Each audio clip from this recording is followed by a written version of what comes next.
There's a California lawmaker who has proposed a bill that would give salaried workers the right to disconnect after hours, meaning no more answering late night calls and emails or working into the night. But could a law like this do more harm than good, especially to the very people it's aiming to protect? In today's video, we're going to cover the pros and cons of this kind of legislation and what it could mean for you if it's passed. But first, hello and welcome. If you're new to me, I'm Kristen Zavo, a certified career coach, helping high achievers just like you to land and thrive in their dream roles. Before launching my coaching practice, I spent over 15 years in traditional corporate jobs, including time in banking, consulting, finance, marketing, and strategy. You may have seen my work in publications like the Wall Street Journal, Forbes, Fortune Magazine, WGN9 Chicago, and more. I'm also the best-selling author of Job Joy, Your Guide to Success, Meaning, and Happiness in Your Career, which you can find on Amazon as well as all major bookstores. Subscribe for career and job search advice, and be sure to stay until the end because I'm going to cover 3 steps that you as an employee can do to take back your time and power no matter what's going on with the law. California's proposed bill to give salaried workers the right to disconnect recently made headlines with strong opinions on both sides of the issue. Some dead set against government involvement in this way, insisting it will never work in practice and will do more harm than good. Others excited that it's at least getting the discussion started and claiming that protections like this for overworked and underappreciated employees are long overdue. A recent LinkedIn poll that I posted on the subject matter had similar reactions. As you can see, the vast majority voted that the bill was in fact a good idea. But a look at the comments told a completely different story, with many vehemently opposing the idea, citing lack of enforceability, negativity around government involvement, and decreased flexibility. But how did we get here? If you think back to the Industrial Revolution, when it became the norm to work for an employer, most jobs were physical, meaning you had to show up to work, for example, in a factory, in order to be able to do your job. When you left, you were literally unable to bring your work home with you. There was a natural disconnect, a natural separation between work and life. Fast forward to today, where a vast majority of salaried corporate jobs relied less on the physical and more on the mind, which we conveniently carry with us everywhere, but thus eliminating that natural work-life separation. Technology, which was supposed to give us time back, which was supposed to give us more freedom, has in many ways done the opposite, tethering us to our phones and our laptops no matter where we are or what time of day it is.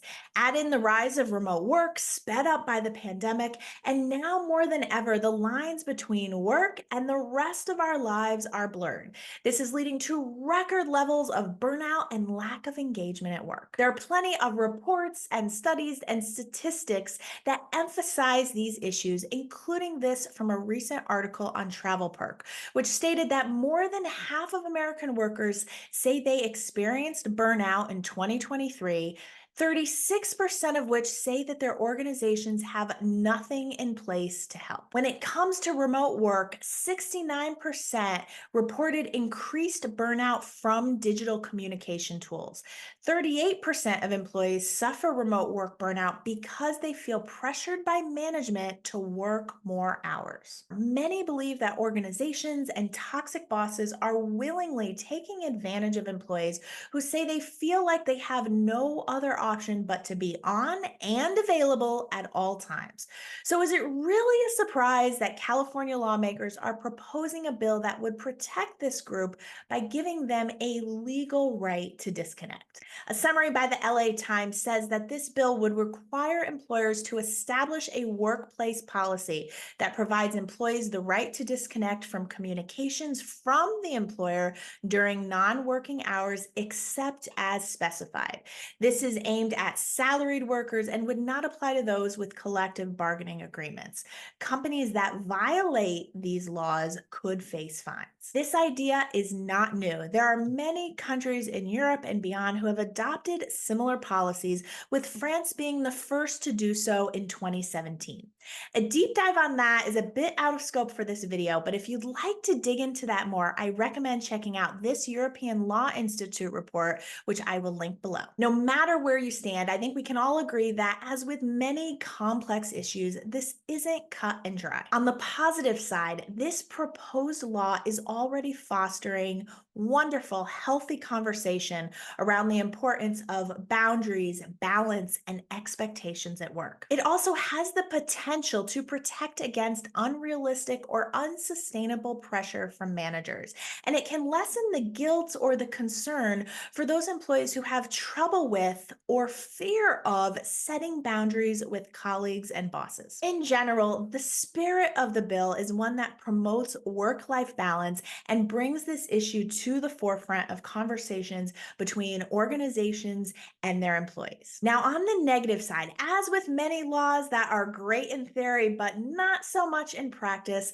this proposed law could unintentionally lead to decreased flexibility and perhaps also lead to more control over employees who have, quite honestly, gotten accustomed to a certain level of autonomy over the past few years in when and how they work. It also doesn't account for working hour preferences. For example, take a single parent who wants to take from 3 to 5 to pick up their kids and have dinner and will log back on later in the day.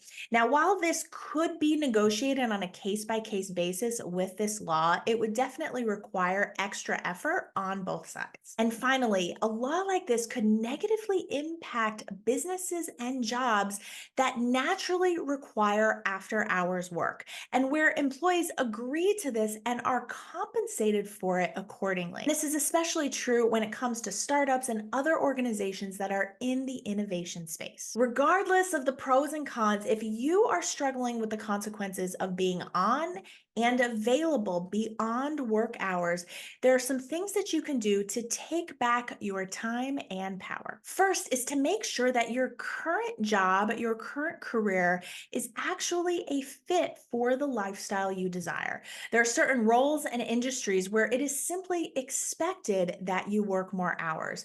Banking, startups, and consulting are a few examples where longer hours are expected and arguably where employees are well compensated for. As someone who spent nearly a decade in consulting, I know what it's like to work 70, 80 hours a week, to be on the road almost every week, and to have that line between work and personal blurred. It was intense and it was part of the job. And when I got to a season of life where this was no longer aligned with the lifestyle I wanted to have, it was my responsibility to determine what would be a better fit for the life that I wanted, which coincidentally led to a complete career change, which then led to my work here in career coaching. Now, I have a video on how I changed careers, which I will link below if you'd like to watch that next. Once you've targeted the right industry and role for who you are and what you want out of your work and life, it's important to take the time to understand the culture of the organizations you're interested in, as the work-life balance can vary wildly from company to company, even for the same job title. Asking questions in networking conversations and even in the interview process can help you get a feel for the reality of working there. No need to ask directly if everyone goes home at 5 o'clock, but you can ask about the kind of people who are successful and not successful in their roles.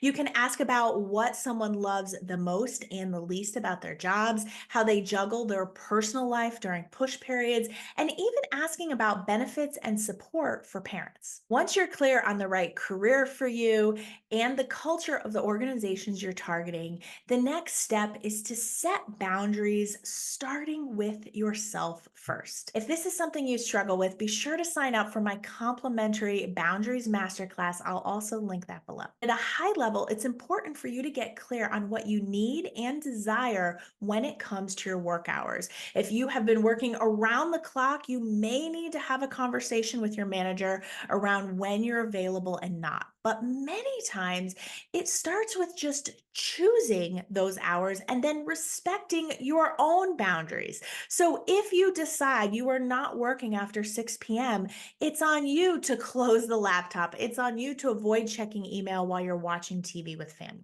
I once had a boss who would call me at 9, 10 o'clock at night. And when I realized this wasn't an emergency, it wasn't a one off circumstance, it was just his habit, I simply stopped answering that late and would return his call in the morning. We never had to have a conversation about it. He just learned that if he wanted to reach me, morning was the best bet. Your turn now. Tell me in the comments, what do you think about the right to disconnect law? Is it a bad idea? Is it a step in the right direction, or somewhere in between? Thank you for watching until the end. If you got something from today's video, please give it a like and subscribe. This is a big help to me and allows me to keep creating this free content to support you in your career and being happier at work. I'll see you next time.